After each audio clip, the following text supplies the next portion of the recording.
எனவே தமிழ்நாட்டுல இருக்கிறவங்க இப்ப ஒண்ணுமே இல்ல. இந்த லூலு விவகாரத்துல இந்த லூலு என்பவர் சாதாரண ஒரு அரசியல் பின்புலமற்ற ஒரு ஒரு அரசியல் அரசு நிறுவனத்துல வேலை செய்யற ஒரு பெண். அந்த பெண்ணே வந்து தங்களுடைய அந்தரங்க தகவல்லாம் வச்சிருக்காங்க. எங்க நம்ம போய் வெளியில போய் பேச போனாக்கா எல்லாத்தையும் வெளியிட்டுருவாங்களான்னு சொல்லிட்டு தமிழ்நாட்டுல இருக்கிற பெண்கள் அந்த பெண்ணுகிட்டே வந்து பயந்து இருக்கும் பொழுது சுபவி போன்ற நபர்கள் கிட்ட எந்த பெண்ணும் பாலியல் குற்றச்சாட்டு வச்சு புகார் கொடுக்க மாட்டாங்க. ரெண்டாவது, சுபவி போய் எந்த பெண்ணையும் பலாத்காரத்துக்கு உட்பட்டது.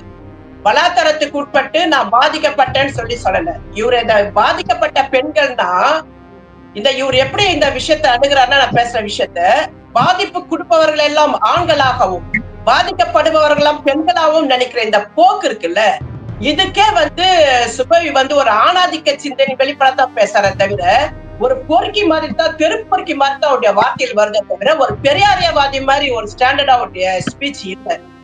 தன்னை பாதுகாத்துக்கணும்னு சொல்லி நினைக்கும் பொழுது அவர் எவ்வாறான அரசியலை இதுக்கு முன்பு இதுல செஞ்சிட்டு இருந்தாரு, இந்த விவகாரத்தில் எப்படி நடந்துக்கிறாருன்றத நம்ம கொஞ்சம் மக்கள் கிட்ட விரிவா எடுத்துட்டு போகும் பொழுதுதான்